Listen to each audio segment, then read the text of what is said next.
નમસ્તે વિદ્યાર્થી મિત્રો, કેમ છો? આજે 20મી જુલાઈ અને સોમવાર આપણે જે અલંકારની ચર્ચા કરતા હતા એમાં થોડાક આપણે આગળ વધીશું. અલંકાર માટે આપણે જોઈ ગયા.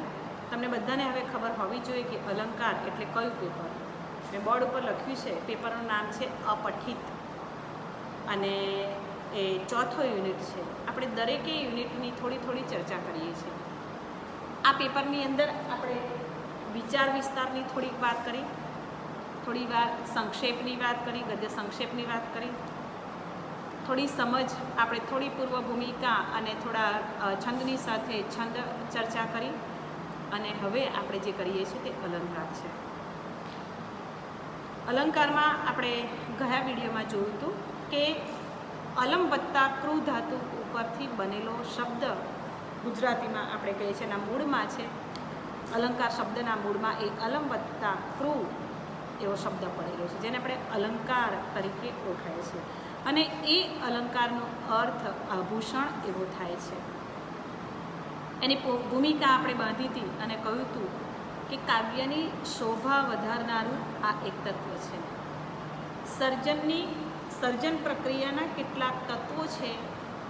એમાં છંદ, અલંકાર, પ્રતીક, કલ્પન, પુરાકલ્પન, આ બધા સર્જનની પ્રક્રિયાના, સાહિત્ય સર્જનની પ્રક્રિયાના આ બધા તત્વો છે. એમાં અલંકાર એની શોભા વધારે છે, ભાષાની શોભા વધારે છે, કાવ્યની શોભા વધારે છે.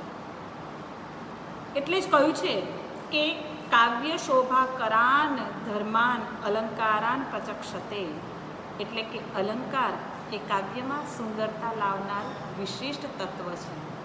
આ ભૂમિકા પણ આપણે જોઈ ગયા હતા અને સાવ સામાન્ય વાત હોય જેને આપણે વ્યવહારિક વાત કહીએ છીએ કે આજે મને તમારી ખૂબ યાદ આવી, તો કાવ્ય એ એના કાવ્યમાં કેવી રીતે મૂકી આપે છે. હરીન્દ્ર દવે જેવા કવિ એ પ્રિયજનની સ્મૃતિને બતાવવાને માટે ઉત્પ્રેક્ષા અલંકારનો ઉપયોગ કરીને સુંદર કવિતા આપણી સમક્ષ મૂકે છે, જે આપણને ખૂબ ગમે છે. આપણું ચિત્ત પણ એ જ વાંચીને, એટલે કવિતાને સાંભળીને, કવિતાને વાંચીને પ્રસન્ન થઈ જાય છે. જોયું એ પ્રમાણે કે પાન લીલું જોયું ને તમે યાદ આવ્યા, જાણે મોસમનો પહેલો વરસાદ, એક તરણું કોળ્યું ને તમે યાદ આવ્યા. તો આ ઉત્પ્રેક્ષા અલંકારમાં સુંદર કવિતાની રચના હરીન્દ્ર દવે કવિએ કરી છે, તો કેટલી આકર્ષક છે. અને આ જ છે અલંકાર. ઉત્પ્રેક્ષા અલંકારમાં કવિતા કરીને એ કવિતાનું આપણને આકર્ષણ થાય છે. કોઈ પગલું પડ્યું ને તમે યાદ આવ્યા, જાણે પગરવની દુનિયામાં શોર થયો રાજ, એક તરણું કોળ્યું ને તમે યાદ આવ્યા. તો ગમે આપણને એ કવિતા. તો આવી ઘણી બધી કવિતાઓ જે છે કવિઓની, એમાં અલંકાર છે અને એટલે જ એ કવિતાની શોભામાં વધારો કરે છે. આપણે મિત્રો એ પણ જોઈ ગયા કે આ અલંકારના બે પ્રકાર છે. એક પ્રકાર એ શબ્દ અલંકાર એટલે શબ્દાલંકાર અને બીજો અલંકાર તે અર્થાલંકાર એટલે અર્થ અલંકાર, જેમાં શબ્દ મહત્વ હોય,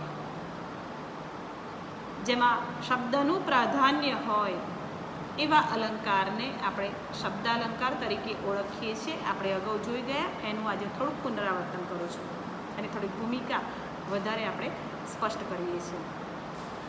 અર્થ અલંકાર એટલે શબ્દમાંથી નીકળતા અર્થનું જેમાં મહત્વ છે એવા અલંકારને અર્થાલંકાર તરીકે ઓળખવામાં આવે છે.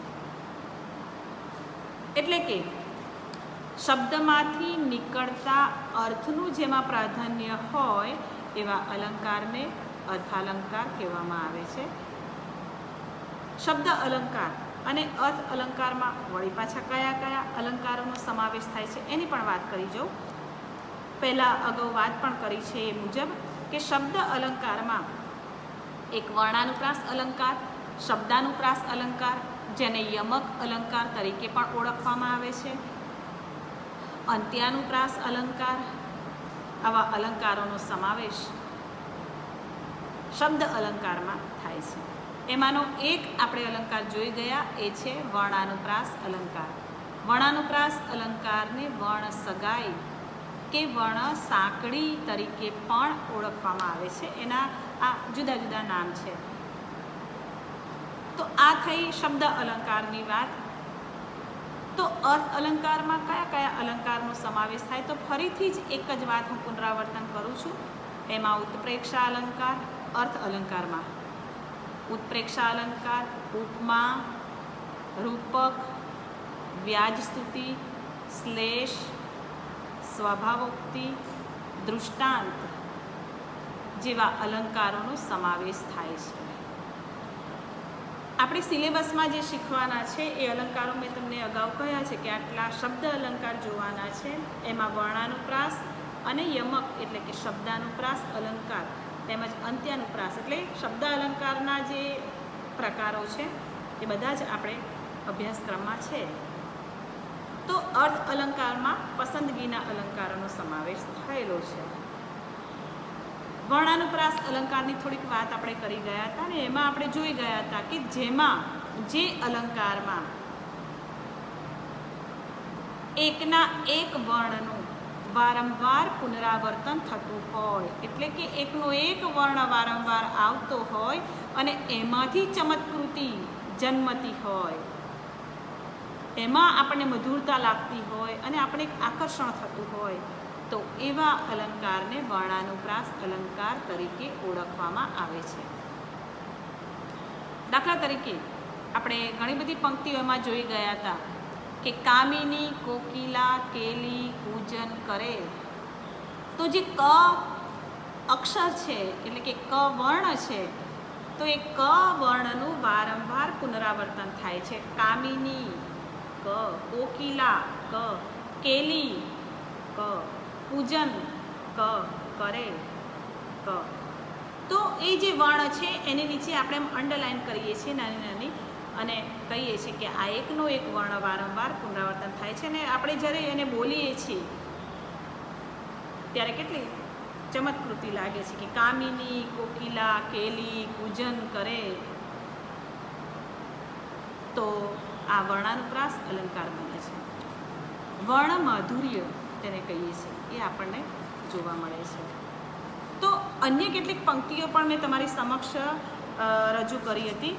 એમાં જોયું હતું કે પાણી માટે પ્રભાશંકર પાણીહારા પાસે ગયા, ઝૂકી ઝાડના ઝુંડની ઝાજી ઝાડી. આ પણ આપણે જોઈ ગયા હતા. પ્રભુના પ્રેમના પુષ્પો પરોવી.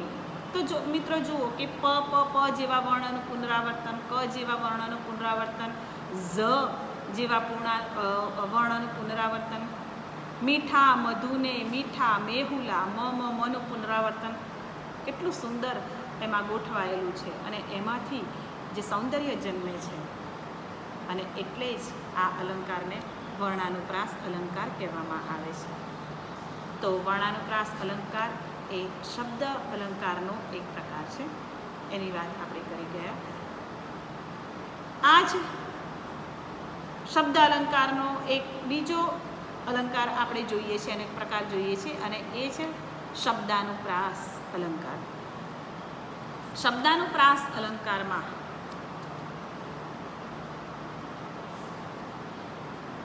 એકનો એક જ શબ્દ સમાન ઉચ્ચારણવાળા જે શબ્દો છે એના અર્થ જુદા જુદા થતા હોય, એના અર્થ ભિન્ન ભિન્ન થતા હોય એવા અલંકારને શબ્દાનુપ્રાસ અલંકાર કહેવાય છે. આ અલંકારને બીજા શબ્દોમાં યમક અલંકાર તરીકે પણ ઓળખવામાં આવે છે. બીજી રીતે કહીએ તો સમાન ઉચ્ચારણવાળા એક સરખા શબ્દોના અર્થ ભિન્ન ભિન્ન હોય એવા અલંકારને યમક અલંકાર કહેવામાં આવે છે. યમક અલંકાર એટલે જ શબ્દાનુપ્રાસ અલંકાર. દાખલા તરીકે આપણે કહીએ કે જે વાંચે ચોપડી તે ચોપડી ચોપડી ખાય.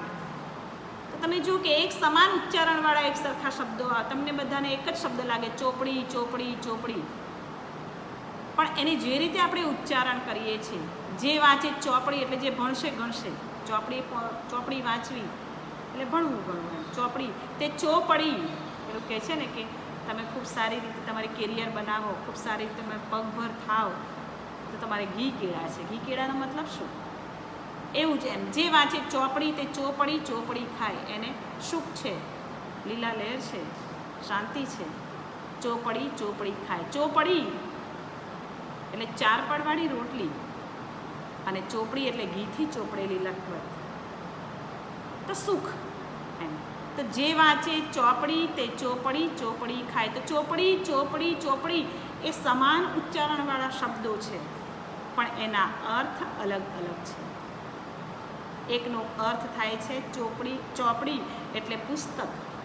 એક ચોપડીનો અર્થ છે 4 પડવાળી રોટલી અને એક ચોપડી એટલે ઘીથી ચોપડેલી એમ. તો આવા એક જ સરખા ઉચ્ચારણવાળા શબ્દોના અર્થ અલગ અલગ થતા હોય ને એમાંથી ચમત્કૃતિ જન્મતી હોય, એમાંથી સૌંદર્ય જન્મતું હોય, તો એવા અલંકારને યમક અલંકાર કહેવામાં આવે છે, એટલે કે શબ્દાનુપ્રાસ અલંકાર કહેવામાં આવે છે. કેટલીક વખત આ અલંકારમાં વર્ણ પૂરતું ઉચ્ચારણ જુદું હોય અને એના અર્થ ભિન્ન ભિન્ન થતા હોય. પાછલું ઉચ્ચારણ એ એક સરખું થતું હોય ને વર્ણ પૂરતું ઉચ્ચારણ જુદું હોય. એવી કવિ કાંતની ઘણી કવિતાઓમાં આપણને જોવા મળે છે. દાખલા તરીકે જો હું તમને કહું તો સાગર અને શશી કવિ કાંતની કવિતા છે, ઉર્મી કવિતા છે, અને એમાં બહુ સરસ વાત કરે છે. આજ મહારાજ જલ ઉપર ઉદય જોઈને ચંદ્રનો હૃદયમાં હર્ષ જામે. અને પછી તમે જુઓ એનું ઉચ્ચારણ. સ્નેહ ઘન કુસુમ વન ઘન વન, સ્નેહ ઘન કુસુમ વન વિમલ પરિમલ, વિમલ પરિમલ. જો વર્ણ પૂરતું ઉચ્ચારણ જુદું છે. વિમલ પરિમલ ગહન. તો તમે જોઈ શકો છો મિત્રો કે સ્નેહ ઘન કુસુમ વન વિમલ પરિમલ ગહન, નિજ ગગન માહી ઉત્કર્ષ પામે. તો તમે જુઓ ઘન, વન, મલ, વિમલ, પરિમલ, ગહન, ગગન, આ જે બધા વર્ણ પૂરતું ઉચ્ચારણ જુદું છે, પણ પાછળનું ઉચ્ચારણ એકદમ સમાન ઉચ્ચારણ છે. તો સમાન ઉચ્ચારણવાળા શબ્દોના અર્થ જે પંક્તિમાં ભિન્ન ભિન્ન થતા હોય એવા અલંકારને શબ્દાનુપ્રાસ અલંકાર એટલે કે યમક અલંકાર તરીકે ઓળખવામાં આવે છે. તો આની વધારાની અને કેટલીક અન્ય પંક્તિઓ હું તમારી સમક્ષ વાંચું છું, સાંભળજો અને એને સમજવાનો પ્રયત્ન કરજો. ઘોરે જેવો મહાઘોરે ઘેરો તોફાનનો ધ્વનિ. નાનાલાલની આ પંક્તિ છે. સમસ્ત જીવન કેરો ઘોરે એવો મહાધ્વનિ.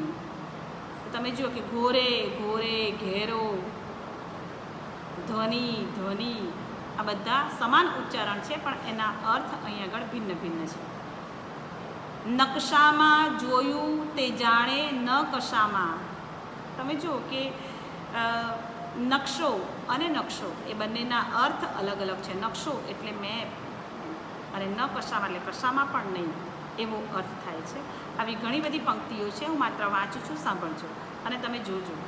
રચનાર રે ધણી, કરુણાળુ કરુણા કરો ધણી. જે કરુણાળુ અને કરુણા. હળવે હળવે હળવે હરજી મારે મંદિર આવો રે, કોડ ભરી અંગના તારા તે અંગ માહી રંગશા આનંગના. નૃપ ભીમક તનયા રૂપ બનયા, રસીલી રંગ પૂર્ણા, નર અંગના દેવાંગના, માનની મનપદ ચૂર્ણા. પ્રેમાનંદની આ પંક્તિ છે. દુઃખ મોચની મૃગલોચની છ લલિત લક્ષણ વંતી એ, વસંત આવો હસંત, વસંત હસંત. અંતરકુંજ કરો વિમળા વિકસંત. તમે જુઓ કે વસંત, હસંત, વિકસંત ઉચ્ચારણ સમાન, વર્ણ પૂરતું ઉચ્ચારણ અલગ પણ બીજું સમાન ઉચ્ચારણ અને એના અર્થ ભિન્ન ભિન્ન. અખાડામાં જવાના મેં ઘણીવાર અખાડા કર્યા. તો અખાડામાં જવાના મેં ઘણીવાર અખાડા કર્યા. શબ્દ બંને અલગ છે, એક જ છે, અખાડો અને અખાડો. એક અખાડો એનો અર્થ થાય છે કસરત કરવાનું સ્થળ, અને એક અખાડો થાય છે એટલે અખતરો એટલે પ્રયોગ. તો અખાડામાં જવાના મેં ઘણીવાર અખાડા કર્યા એ પંક્તિ યમક અલંકારની એવી સુંદર પંક્તિ છે. જે વાંચે મેં તમને કહ્યું એ પ્રમાણે ચોપડી તે ચોપડી ચોપડી ખાય. છે મતવાલી નથી નમાલી નવલોઈની લાલી. અને એક પંક્તિ મેં તમને કીધી કે સ્નેહઘન કુસુમવન વિમલ પરિમલ ગહન. તો આ બધા સમાન ઉચ્ચારણવાળા શબ્દો છે અને એમાંથી માધુર્ય ઝરે છે, એમાંથી સૌંદર્ય નિષ્પન્ન થાય છે. એમાંથી આપણને ચમત્કૃતિ જન્મતી હોય એમ લાગે છે. તો એવો અલંકાર એ યમક અલંકાર છે. તો ઘણા બધા પ્રયોગો ઘણા કવિઓ, પ્રેમાનંદ છે, નાનાલાલ, ઉમાશંકર જોશી, દલપતરામ, ભાલણ, કાંત, આ ઉપરાંત જે આધુનિક કવિઓ પણ આવા સુંદર રીતે યમક અલંકારનો ઉપયોગ કરીને કવિતા બનાવે છે અને એ આકર્ષક લાગે છે. આપણે અલંકારની જ વ્યાખ્યા આપી, જેમાંથી કાવ્યનું સૌંદર્ય એ નિષ્પન્ન થતું હોય એવા એને આપણે અલંકાર તરીકે ઓળખીએ છીએ. બહુ સરસ મિત્રો વોટ્સએપમાં મેસેજ નથી આવતા એ તમે જુઓ કે 40 પછી 40 નહીં તો ક્યાંય 40 નહીં. તો 40 અને 40 સમાન ઉચ્ચારણ છે પણ એના અર્થ ભિન્ન ભિન્ન છે. 40 એટલે 40 વર્ષની ઉંમર, 40 એટલે ચાલવાની ક્રિયા, અને ક્યાંય 40 નહીં એટલે કસાય કામની નથી. તો એનો મતલબ એ થાય છે. તો સમાન ઉચ્ચારણ છે, એક સરખા શબ્દો છે અને એના અર્થ ભિન્ન ભિન્ન છે. તો મિત્રો આજે આપણે આ શબ્દાનુપ્રાસ અલંકાર સુધી રાખીએ છીએ, જેને યમક અલંકાર તરીકે પણ ઓળખવામાં આવે છે. તો અલંકારમાં શબ્દ અલંકારના આ 2 પ્રકારોનો અભ્યાસ આજે આપણે કર્યો. આવતીકાલે વધુ 2 અલંકારોનો અભ્યાસ કરીશું. તો મિત્રો આજે આટલું જ. આવજો.